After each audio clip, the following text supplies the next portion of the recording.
Programme मद्दे मुकाबले में खुशामदीद। मैं हूं रबिया एहसन और मेरे साथ मौजूद हैं रऊफ क्लासरा। और आज के प्रोग्राम में जिन टॉपिक्स में हम बात करेंगे उसमें सबसे पहले चीफ जस्टिस उमर अता बंदयाल ने ताहयात नाअहली को काला कानून करार दे दिया। फैसल वावदा केस में अहम रिमार्क्स।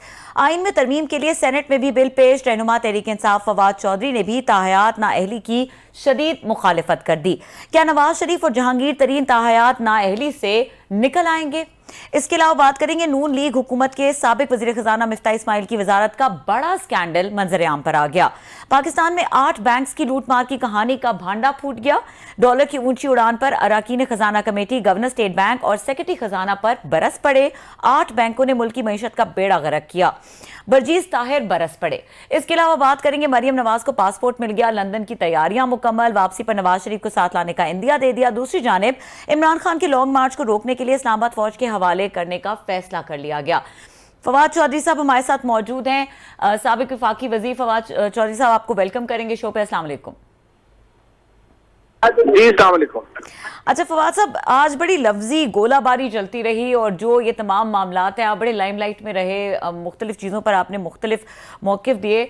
मैं क्लास साहब की इजाज़त से स्टार्टिंग फ्रॉम अगर हम इस चीज़ से आगाज़ करें, एक तो ये जो ताहयात नाअहली वाला मामला है और इसके अलावा जो ये पीटीआई के अंदर इस वक्त मामलात चल रहे हैं और इस्टेब्लिशमेंट के हवाले से बहुत अहम सवाल हैं जिस पर रेज होते हैं।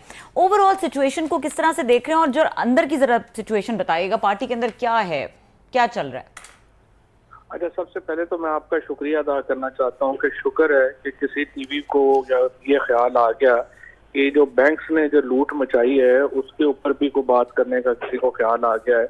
और आपके अलावा तो मैंने नहीं देखा किसी और ने कोई इसको देखा भी हो या उठाया भी हो। पहले तो मैं उसके ऊपर आपका शुक्रिया अदा करना चाहता हूँ। बहुत शुक्रिया भाईजान। आज मैंने 3 घंटे जाके कमेटी मीटिंग में बैठा हूँ, ये सारी चीज़ें सुनी हैं। अगले सेगमेंट में हम पूरी डिटेल बताएंगे कैसे 27 अरब जो है मिफ्ता इस्माइल साहब के दौर में बैंक जो है लूटे। अगले सेगमेंट में ये सारे ये स्कैंडल तो है ना, ये ओवरऑल इनकी प्राइवेटाइजेशन ही एक स्कैंडल है। बहरहाल वो आप लोग देखेंगे, मैं इसके बाद देखूंगा कि आप लोग जो उस पर करेंगे। अच्छा, जहाँ तक की ओवरऑल सिचुएशन है, ओवरऑल सिचुएशन यह है कि पाकिस्तान में सूरत हाल बहुत गंभीर है। मैंने आगे रोक आपके साथ बात कर रहा था मैं कि देखिए, पाकिस्तान में एक मुआशी क्राइसिस है, एक पॉलिटिकल क्राइसिस है और अब एक समाजी क्राइसिस शुरू हो गया है। आप अपने तमाम क्राइम रिपोर्टर्स से पूछेंगे तो वो आपको बताएंगे कि पहली बार पाकिस्तान में बेकरियों पे और किराना स्टोर्स के ऊपर डाके पड़ रहे हैं। ऐसी बुरी हालत कभी पाकिस्तान में नहीं हुई और ये एक बहुत बड़ा अलमिया है। और इसकी वजह जो है वो पॉलिटिकल क्राइसिस है जो यहाँ पे नो कॉन्फिडेंस मूव की सूरत में पैदा किया गया। अब इसको रेजोल्यूशन की तरफ जो है वो जाना है। रेजोल्यूशन की तरफ जाने में जाहिर है कि हुकूमत पार्टी है, एस्टेब्लिशमेंट पार्टी है और हम पार्टी हैं। हमारी कोशिश ये है कि हम फसाद के बगैर इलेक्शन तक पहुंचे। अब इसके दरमियान में पावर पॉलिटिक्स का एक समझिए कि एक लैंडमाइन है, वो हमने क्रॉस करनी है। उसके लिए हम जो है वो कोशिश कर रहे हैं कि वो क्रॉस हो जाए, बगैर फटे जो है वो हम मंजिल तक पहुंच जाएं। उसके लिए कोशिश जो है वो हो रही है। बाकी आप देखते हैं कि बाकी पार्टीज इसमें क्या रोल अदा करती हैं। आज जो बचगाना प्रेस कॉन्फ्रेंस मरियम बीबी ने की और फिर जो राना सनाउल्लाह के बयानात हैं, उनसे तो वो तो लगता है कि वो बिल्कुल ही फारग हैं। लेकिन बहरहाल जिन्होंने फैसले करने हैं, देखते हैं वो क्या फैसले करते हैं। फवाद, आज हमने खान साहब को देखा, वो जो एलिजियंस ले रहे थे, हलफ ले रहे थे, बस उस पर साफ ज़रा आप भी स्टूडेंट ऑफ हिस्ट्री हैं और बड़ा आपका गहरा इस पर मुताले है, अपनी अंडरस्टैंडिंग है, तो आपको ये बहुत सारे मुखालफिन जो हैं आपके, उसको वो जाके तशबीह दे रहे हैं उसके 40s के या उसके 50s की दहाई के, बल्कि 40s के कहूँगा, 30s और 40s की जो उस जर्मन्स जो उस वक्त थे वो आगे इसी तरीके से करते थे, आके हलफ लेते थे। तो आप समझते हैं कि इस तरह के हलफ लेने से जब वहाँ पे आप नौजवानों से उनको कहेंगे कि जहाद के लिए जा रहे हैं, पॉलिटिक्स को जहाद का दर्जा दिया जाएगा, तो डू यू थिंक कि उसमें अनार्की, उसमें अनरेस्ट, उसमें सिविल वार, ये चीज़ें नहीं आ जाएंगी? पॉलिटिक्स को पॉलिटिक्स की तरह लें, ठीक है ज़रूर मार्च करें, लेकिन मार्चेज़ को अगर आप जहाद लेकर आएंगे तो मेरा ख्याल इट विल बी, ये इश्यूज तो होंगे, प्रॉब्लम तो होंगे। आप एक डेमोक्रेटिक पार्टी हैं, बड़ी फॉलोइंग है आपकी, बड़े लोग आपको इस वक्त पसंद करते हैं, तो आप इस तरह की उसमें पॉलिटिक्स में क्यों जा रहे हैं, पॉलिटिक्स ऑफ जिहाद? देखिए, बात यह है कि जो आज का हलफ है वो तो मैंने जो सोशल मीडिया के ऊपर देखा है, मैं तो पेशावर में नहीं था, वो तो बड़ा मासूम सा है कि हम आइन के जो है वो हिफाजत करेंगे, हम आइन के मुताबिक चलेंगे, हम ये जो पाकिस्तान का तहफ़्फ़ुज़ करेंगे, ये बातें हैं उसमें। तो उसमें तो कोई मुझे गलत बात जो है फ्रेंकली नहीं लगी। वो फवाद आपने पढ़ा होगा, इंग्लिश का कोट है, ऑल गुड इंटेंशंस टू, वो क्या कहते हैं, ऑल पास टू द, ये जो है हेल जो है, they are paved with the good intentions. वो आपने पढ़ी होगी मिसाल।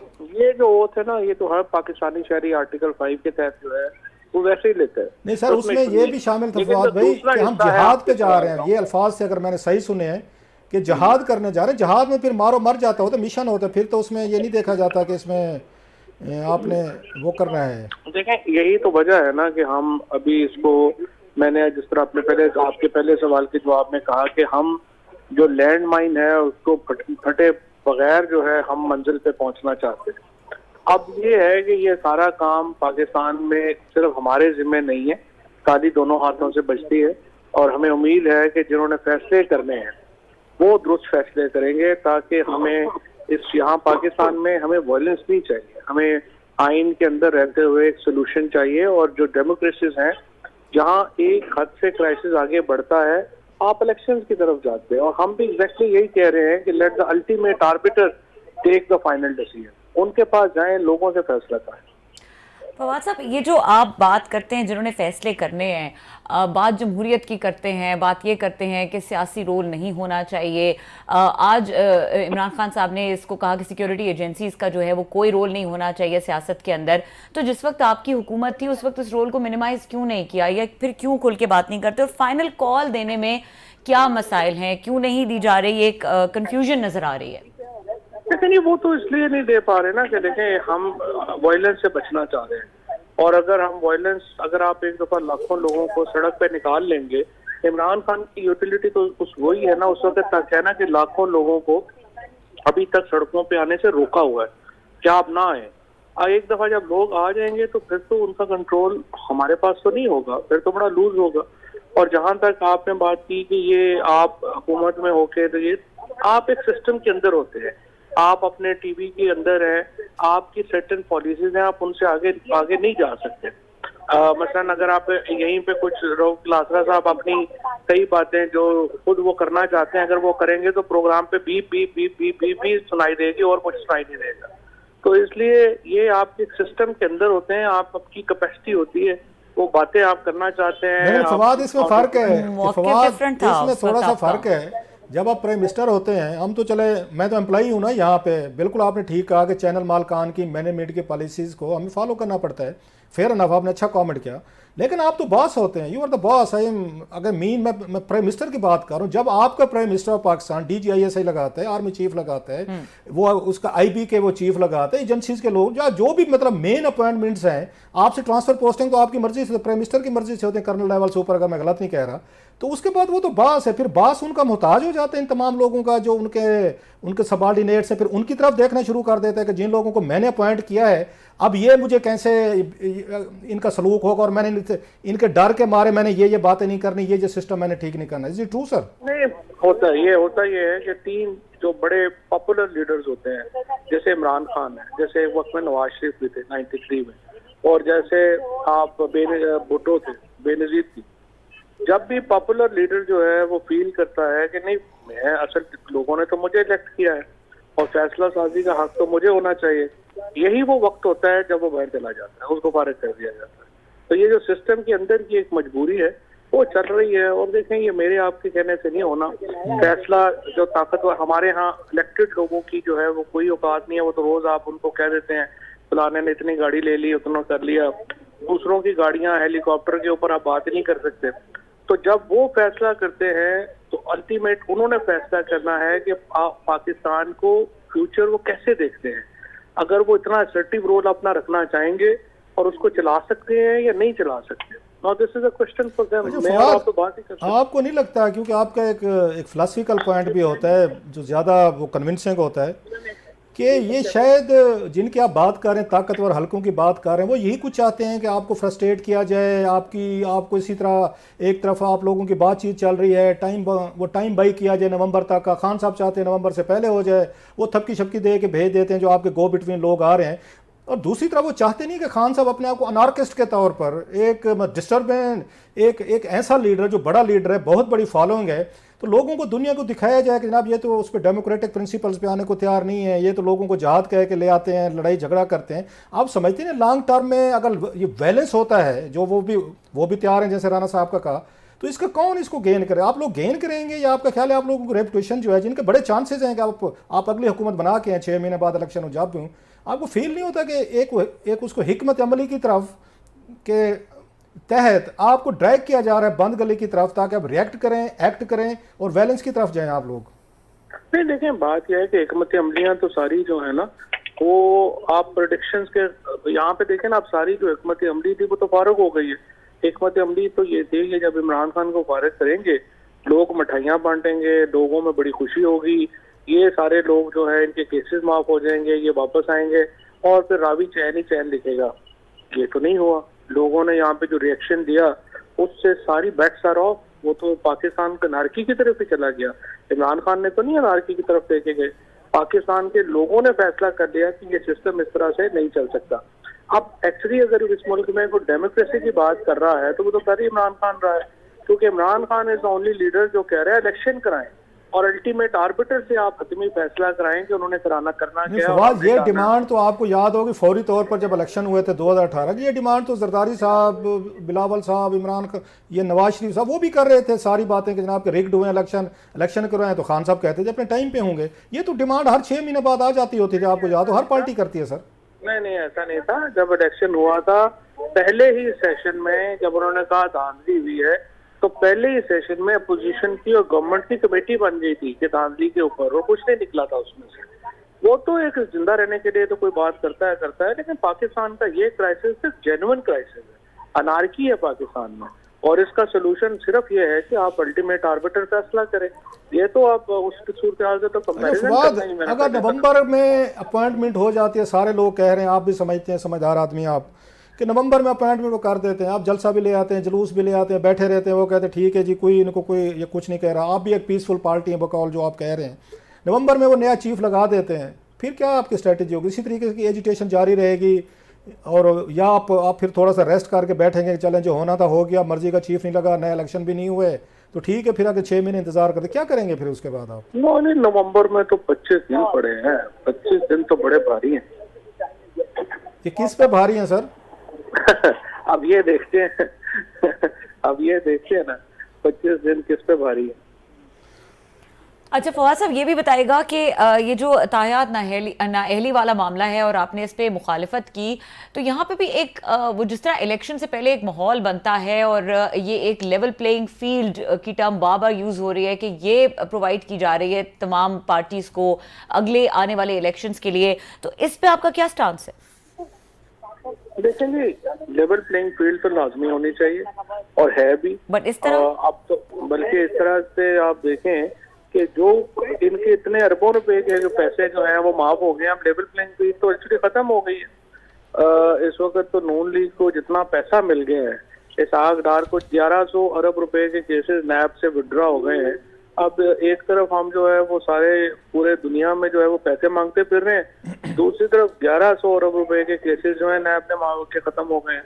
तो आप अंदाजा लगा लें, अब इतना पैसा इनके पास चला गया, लेवल प्लेइंग फील्ड कहाँ रह गई है।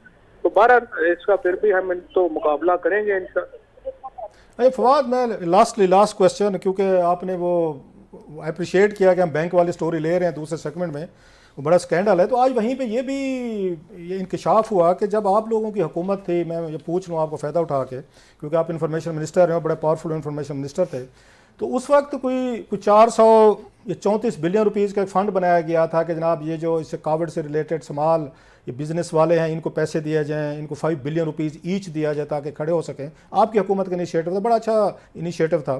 तो आज वहाँ पे इंकशाफ किया गया, सिर्फ एक बंदे को, कराची का ग्रुप है, कराची की पार्टी है, आपके दौर में एक पार्टी को वो 90 बिलियन रुपीज़ दिए गए थे, जिसकी वहाँ पे तस्दीक भी की, स्टेट बैंक के लोग आए हुए थे, उन्होंने कहा 90 तो नहीं था, कम थे, मतलब 80 होंगे या 70 होंगे। तो ये स्कैंडल भी आज आया है वहाँ पे कमेटी में कि आप लोगों के दौर में भी इसी तरह के काम किए गए कि जो पैसा संभाल उनके लिए था, ये बिजनेसेस के लिए था, 5 बिलियन रुपीज़ की लिमिट थी, उन्होंने 90 अरब रुपए तक लोगों को पैसे दे दिए। ये काम तो आपके दौर में भी होता रहा है सर जी। हमारी गवर्नमेंट जो है वो पाकिस्तान की हिस्ट्री की सबसे क्लीन गवर्नमेंट थी, कोई इसमें शुबा ही नहीं है। एक मिनिस्टर के ऊपर 6 महीने इन्होंने जोर लगा लिया, किसी के ऊपर जो है वो चौवन्नी का केस नहीं बन सका। ये इमरान खान ने जितनी क्लीन गवर्नमेंट दी है पाकिस्तान की रिसेंट हिस्ट्री में तो इतनी नहीं हुई। अब ये जो आप बात कर रहे हैं स्टेट बैंक, तो फ्रेंकली गवर्नमेंट के अंडर तो नहीं था, लेकिन अगर आप मुझे स्पेसिफिकली लिख के भिजवा दें तो मैं डेफिनेटली रजा से और शौकत तरीन साहब से पूछता हूँ ये क्या इशू। बहुत शुक्रिया, मैं करूँगा वो डिटेल जो ही आते हैं कमेटी में उन्होंने पेश करनी है अगली मीटिंग पे, मैं ज़रूर आपको भिजवाऊंगा और आपका कमेंट लेंगे। थैंक यू वेरी मच आपके फवाद चौधरी साहब, थैंक यू। बहुत शुक्रिया फवाद चौधरी साहब हमारे साथ मौजूद थे और प्रोग्राम में इस वक्त ब्रेक का वक्त हो रहा है। ब्रेक के बाद डिस्कशन को आगे कंटिन्यू करेंगे, हमारे साथ रहिए।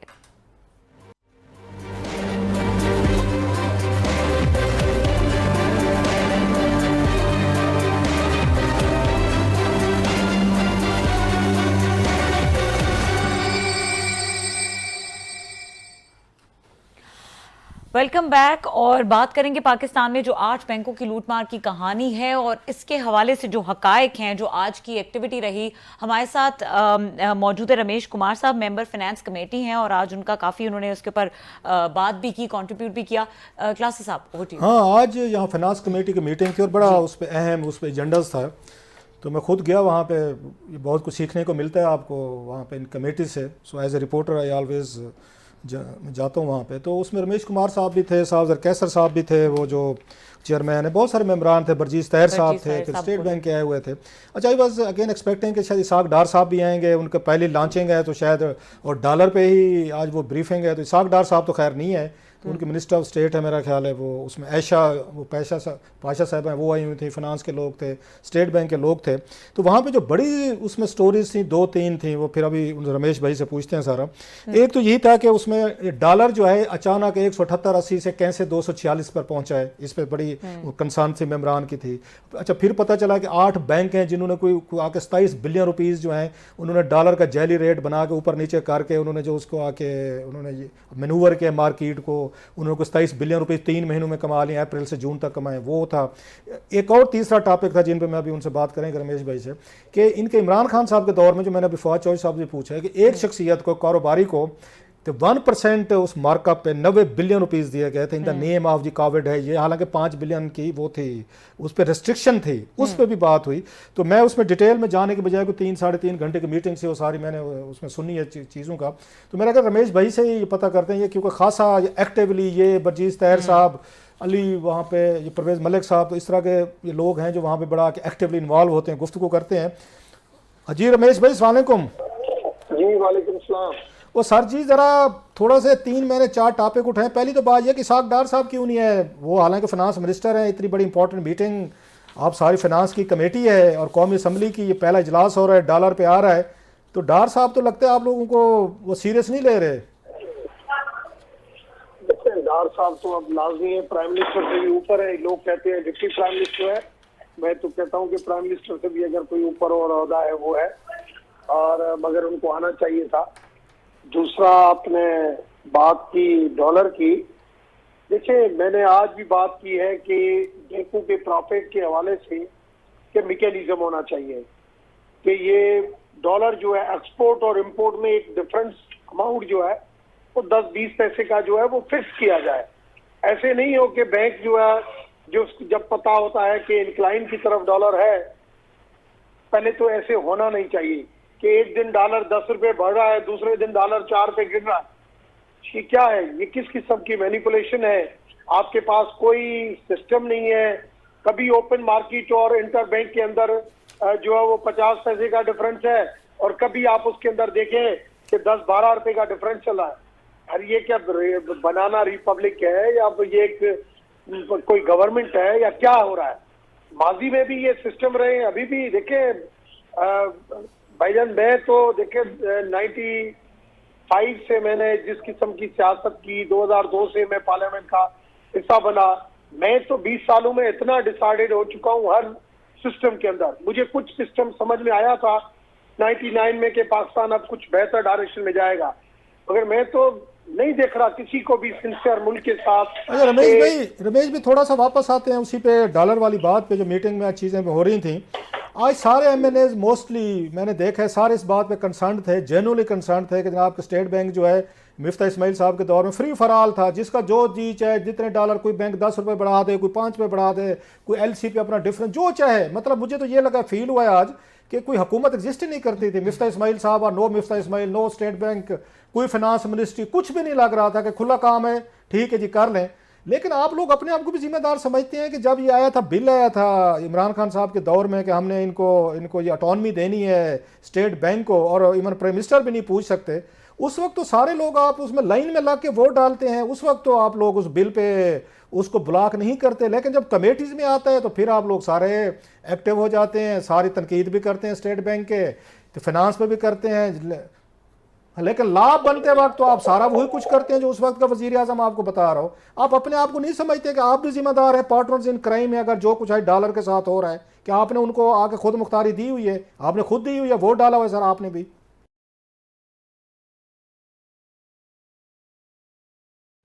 मैं तो समझता हूं कि स्टेट बैंक की खुद मुख्तियारी है ही नहीं।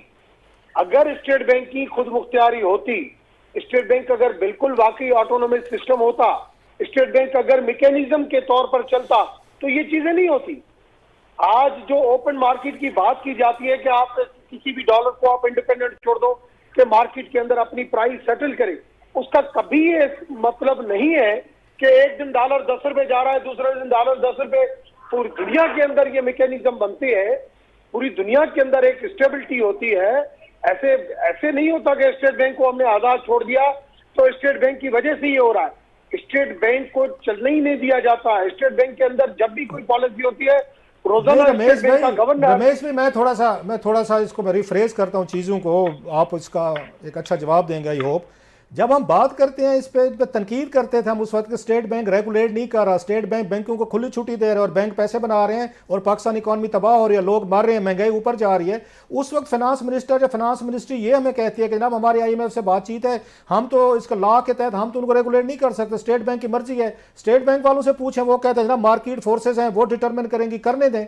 तो ये तो आप लोगों ने खुद इस तरह का सिस्टम बनाया, एक दूसरे को एक्सक्यूजेस देते रहते हैं। आपके पास तो पावर राम भाई देखें, मैं खुद फाइनेंस का स्टूडेंट हूँ और मुझे दरअसल मेरी जो वो है ही जो मास्टरी वो फॉरेन पॉलिसी, डिफेंस पॉलिसी और फॉरेन पॉलिसी के ऊपर है जी। मैं कहता हूँ कि ये फॉरेन पॉलिसी का ये कभी ये मतलब नहीं है कि स्टेट बैंक को आपने आजाद छोड़ा। स्टेट बैंक गवर्नर का एक, गवर्नमेंट जो जितनी प्राइवेट या जो गवर्नमेंट जो बैंक है तो सबका एक रेगुलेटरी इदारा है। आप उसके अंदर एक्सपोर्ट इंपोर्ट की क्या प्राइस हो रही है स्टेट बैंक के इल्म में होना चाहिए, कि स्टेट बैंक को पता होना चाहिए कि वो प्राइस क्या हो रही है। ये थोड़ी है कि वो एक डॉक्यूमेंट एक्सपोर्ट का है वो 200 रुपए में हो रहा है और इंपोर्ट का डॉक्यूमेंट कहते हैं हमारे पास डॉलर नहीं है और वो 215 में जो वो हो रहा है। ऐसे बिल्कुल उस चीज का मतलब नहीं है जो आप ऑटोनोमस की बात करें कि भाई वो इंडिपेंडेंट है। दूसरी चीज डॉलर प्राइस की, डॉलर प्राइस भी ये भी एक किस्म की मैनिपुलेशन होती है, ये भी किस्म की गेम होती है। एक दिन मार्केट से डॉलर खत्म हो जाते हैं, दूसरे दिन डॉलर आता है एक बड़े चैनल के ऊपर, बुस्तान खान कहता है कि डॉलर की प्राइस है जो 70 रुपए बनती है और डॉलर ठका ठक डॉलर नीचे आना शुरू हो जाता है। 2-3 दिन उसके मुसलसल इंटरव्यू आते हैं और उसके बाद फिर वो गायब हो जाता है, फिर डॉलर बढ़ना शुरू हो जाता है। अभी जैसे डार साहब आए, अभी क्या फिलॉसफी बनी है? कोई फिलॉसफी नहीं है। ऐसी एक परसेप्शन के ऊपर डॉलर कम होना शुरू हुआ है। कौन से मेजर्स लिए गए हैं जिसकी वजह से डॉलर जो है वो कम हुआ है? ये बबल्स है, कभी बढ़ने के टाइम पे भी बबल होता है, कम होने के टाइम पे। सर मीटिंग में आज बर्चीज तैयर साहब ने बात उठाई जो नुकता आप भी उठा रहे हैं। उन्होंने कहना मैकेनिज्म भी वही है, SOPs भी वही है, स्टेट बैंक भी वही है, बैंक्स भी वही है जिन्होंने पैसे बनाए हैं, डॉलर भी वही है, पैसा भी वही है। तो ये क्या हुआ है एक हफ्ते में कि जनाब के 20 रुपए या 25 रुपए डॉलर आपका काम हुआ? तो उन्होंने कहा है, बल्कि वहाँ के डार साहब जो हैं ये तो SHO लगे हुए हैं, उनको देख के डॉलर जो है, ये उनके अल्फाज में बता रहा हूँ मैं कोर्ट के। दूसरा ये बताएं, आप मिफ्ता इस्माइल साहब को कैसे रेट करते हैं? फाइनेंस कमेटी में बड़े अरसे से हैं, इसमें मिफ्ता इस्माइल साहब का कसूर समझते हैं कि उन्होंने बिल्कुल टसवे बहाते रहे, टीवी पे आते रोना शुरू कर देते थे, इतने वीक वो फाइनेंस मिनिस्टर थे कि उनको बैठ के इन 8 बैंकों ने बेवकूफ़ बना लिया? या आप समझते हैं कि उनकी कोलैबोरेशन शामिल थी, इशारा किया कि ठीक है करते रहो, मैं टीवी पे बैठ के आंसू बहाता रहूंगा, मेरी फिक्र ना करना, तुम माल बनाते रहो? आप किसी की आंख के नीचे अगर इतना हो जाए, मुझे बताएं कोई पैनिक यहाँ पे हुआ? पूरी दुनिया के ऊपर, ये सारे नेशनल इंटरनेशनल चैनल के ऊपर चलती रही चीजें कि आज इंपोर्ट के डॉक्यूमेंट नहीं हो रहे हैं, बिजनेस कम्युनिटी रो रही है। फाइनेंस सेक्रेटरी आज 3 घंटे मीटिंग में था, एक अल्फाज नहीं बोला, मिनिस्टर जो है उसके ऊपर एक्शन नहीं ले। यार ये चीजें के ऑटोनॉमी से ये होना चाहिए, बिल्कुल नहीं। माजी का भी सिस्टम चाहे अभी का सिस्टम, माजी में भी जब खान साहब की गवर्नमेंट थी तब भी ये डॉलर ऊपर नीचे ऐसे हो रहा था, आज भी डॉलर ऊपर नीचे ऐसे हो रहा है।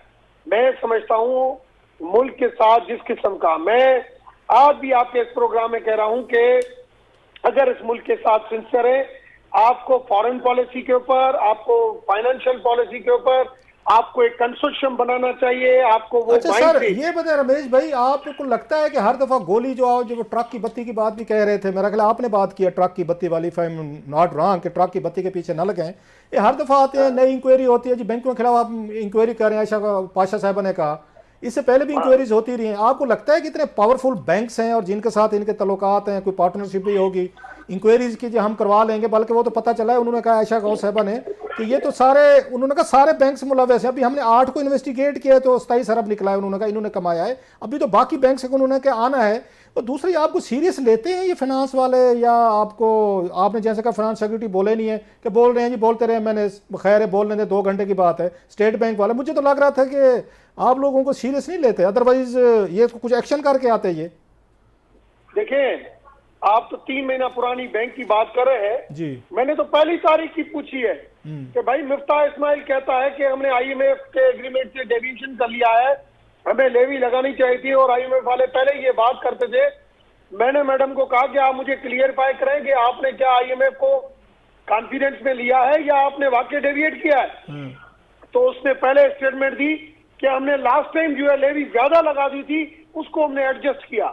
जब मैंने कहा कि मुल्क के अंदर, अवाम के अंदर इतनी सहत थी कि आपने लेवी ज्यादा लगाई, ये तो आपने ब्लंडर किया, लूट मार है। तो 2 मिनट में उन्होंने 2 मिनट में उसने वापस रिवर्ट कर दिया कि नहीं हमने ये नहीं लगाए। उसको पहली तारीख का पता नहीं था, वो डिसीजन मेकिंग में मैडम हमारी बहन है, वो शामिल नहीं है, उसको डिसीजन का पता ही नहीं है। अच्छा, डिसीजन का लास्ट क्वेश्चन रमेश भाई, 90 बिलियन रुपीस की बात हुई, बड़ी देर तक बहस होती रही कि 90 बिलियन रुपीस इमरान खान साहब के दौर में जो फंड कायम किया गया था 434 बिलियन का, कि स्मॉल मीडियम एंटरप्राइजेज जो हैं इनको हम लोन देंगे और 1% पे देंगे और 5 अरब रुपया की उसकी लिमिट होगी। तो आज वो जो सवाल पूछा बरजीज ताहिर साहब ने, कि वो खबरें भी आ रही थी कि 90 बिलियन रुपीस एक किसी कारोबारी शख्सियत को दिए गए इमरान खान साहब के दौर में 1% पे। कोई इसकी डिटेल्स बताएंगे, ये क्या, ये तो बहुत बड़ा स्कैंडल है कि 5 बिलियन देने थे, आपने किसी को 90 अरब रुपया 1% पे आपने हुकूमत की तरफ से लोन दे दिया उसको कि जा मजे कर बेटा। तो भाई मेरे सामने बहुत सारी बातें आती हैं और मैंने हमेशा बात वो की होती है जिसको मैं अपने आंखों से डॉक्यूमेंट्स लिखता हूँ जी। बात जरूर आई है, 1 मरतबा 2 मरतबा ये डॉक्यूमेंट्स मेरी नजर से नहीं गुजरा, मैंने पूछा भी था। तो मेरी नजर में जो डॉक्यूमेंट्स नहीं आता है, मेरी आदत है मैं कभी रमेश हवा भाई, में बात नहीं आप करता। भी मीटिंग में थे, मैं भी पीछे बैठ के सुन रहा था प्रोसीडिंग सारी। उस वक्त जब बरजीज ताहिर साहब ने पूछा स्टेट बैंक के गवर्नर साहब से कि एक्सीलेंसी मेरी ये खबर है कि 90 बिलियन रुपीस इस तरह दिए गए हैं, उन्होंने कहा जनाब 90 अरब नहीं दिए गए। हालांकि बरजीज ताहिर साहब को पूछना चाहिए था, ओके एक्सीलेंसी 90 अरब रुपये नहीं दिए गए, तो कितने अरब रुपए दिए गए? 70 अरब दिए गए, 85 दिए गए, 90 नहीं है चलो, या 89 बिलियन रुपीस दिए गए। तो वो तो माना है उन्होंने ये कहा है कि जिसका आप कह रहे हैं मुझे पता है आप किसका इशारा कर रहे हैं, नाम नहीं बताया उन्होंने मीटिंग में, लेकिन उन्होंने कहा वो 90 अरब नहीं है, 90 अरब से कम है, दिए तो गए हैं। ये तो खुद माना स्टेट बैंक के गवर्नर ने, आपने भी सुना होगा ये। नहीं, मैंने, उसने कहा ये बात गलत है जिसके नाम से आप कह रहे हैं, और मैं इसको डिनाई करता हूं। ना सर जी आप कल दोबारा उनसे कैसर साहब से, बाकी अपने फेलो एमएनए से पूछिएगा। उन्होंने कहा था 90 अरब नहीं है, ये कहा 90 अरब का कहा, फिगर का कहा गलत है, ये नहीं कहा कि पैसे उनको बिलियंस नहीं मिले, उन्होंने भी फिगर कोई नहीं दिया। 90 अरब का कहा वो नहीं है, कहते लेकिन पैसे दिए गए। बरजीज ताहिर गवर्नमेंट में बैठे हैं जी, और उस चीज को मैंने कहा ना, ये ट्रक की बत्ती के पीछे सबको लगा लेते हैं। मैंने जो भी, अगर कोई इंक्वायरी है, अगर कोई ऐसा क्वेश्चन है तो पूछ के उसको फौरी क्लियरफाई करें। सर आप लोगों में इतनी सकत है रमेश भाई कि आप इतने पावरफुल बैंकर्स, पावरफुल नाम लेते हुए, मेरे मतलब नाम पढ़ दूं कौन कौन से बैंकों का बताया गया है, Habib Bank, UBL Bank, Al Habib Bank, Metro Bank, फिर Meezan Bank, Standard Charter, Allied Bank, National Bank, हुकूमत का अपना बैंक शामिल है लोगों को लूटने में। सर लीव अलोन प्राइवेट तो आप मैंने इनको तो सजाएं आज दिलवा सकते हैं सर। बदकिस्मती है चाहिए, मैंने तो आज बदकिस्मती है कि 6 महीने में नेशनल बैंक का प्रेसिडेंट परमानेंट नहीं लगाया, 3 महीने के बाद जाके गवर्नर स्टेट बैंक लगाए, तो ये तो मिसमैनेजमेंट है ना, उसमें कौन सी शक की नहीं, बात है? इन्होंने जानबूझ के इन मिफ्ता साहब ने स्टेट बैंक का गवर्नर नहीं लगाया था और इन्होंने डिप्टी गवर्नर के जरिए एक्टिंग चार्ज पे काम करवाया कि चलें, एक्टिंग वाला बंदा तो वही करता है जो उसको फाइनेंस मिनिस्टर कह रहा हो। मतलब there is a method behind this madness, जानबूझ के किया गया कि स्टेट बैंक का गवर्नर लगाएं। आज आप बता रहे थे कि नेशनल बैंक का भी मेरा ख्याल प्रेसिडेंट पता नहीं कितने ये महीने नहीं लगाया इन्होंने। नहीं है, डिसीजन मेकिंग नहीं है। एक क्या आप मुख्तलिफ, हमें जब भी कोई ब्यूरोक्रेट भी मिलता है, या तो ब्यूरोक्रेट डिसीजन नहीं करता है, नहीं तो प्राइम मिनिस्टर हाउस में जाती है तो वहां पे डिसीजन नहीं होता है। सर जी ये डिसीजन मेकिंग का मसला नहीं है, इसके पीछे इवल ये इंटेंशंस हैं कि मेलाफाइडी है, जानबूझ के एक्टिंग चार्ज दे के लोगों से बड़े बड़े इसी तरह ये डाके मरवाते हैं। बहरहाल बड़ी मेहरबानी रमेश भाई आपकी, थैंक यू। रमेश साहब और भी आपसे इस पे गुफ्तगू मजीद करते हैं क्योंकि अहम मौजू है और इम्पोर्टेंट बात यह है कि इसहाक डार साहब से हमने मौक़िफ़ लेने की कोशिश की और उन्होंने ये कहा है कि अगले हफ्ते वो इंशाल्लाह इस मौजू के ऊपर जो है वो बात करेंगे हमारी प्रोग्राम में। तो वेट करते हैं कि गवर्नमेंट का भी स्टांस आ जाए और प्रोग्राम देखने के लिए शुक्रिया। वक्त खत्म हो गया, इजाजत दीजिए, अल्लाह हाफिज।